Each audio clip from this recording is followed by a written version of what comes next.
8 anak ng mag-asawang Marilyn at Samuel, 5 ay may kapansanan.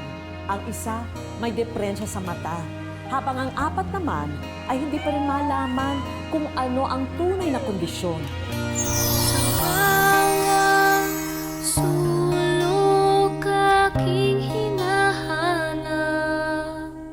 Normal na kanang kuan na sila ba nga di na sila kalakaw, di na sila kaistorya, murag mawala na sila ba, wala lala na sila.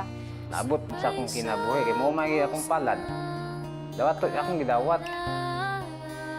Biyaya kong ituring ng mag-asawa ang kanilang mga anak, pero hindi nila maikakailang may dalang matinding pagsubok araw-araw ang kondisyon ng mga anak.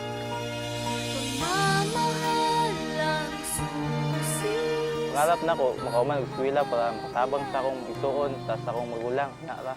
Disulti sa kuha upat yubok. Isuon ako na PWD na asin ako ay kuya nila, ako ay katindog. Ningon ta ako mga silingan, luya kay nimo no nga nagaan sa kaupat din sila kabuo. Ko dawaton na naman ko kay naa naman sila. Ibig sabihin po, mula nang ipinanganak sila, hindi pa sila nagpapacheck up. Wala gi sila nagpa-check up. Ma'am, kinahanglan nagikuno og kwarta ka naging kuan gid ilang lawas kung sa gid ilang diferensya. Hanggang ngayon, hindi pa rin alam ng mag-asawa kung ano talaga ang kondisyon ng kanilang mga anak.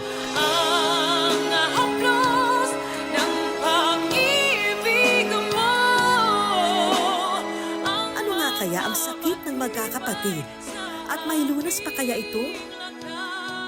Wilaw taro para makapatabang sa akong mga pingganan o sa akong magulang na PWD.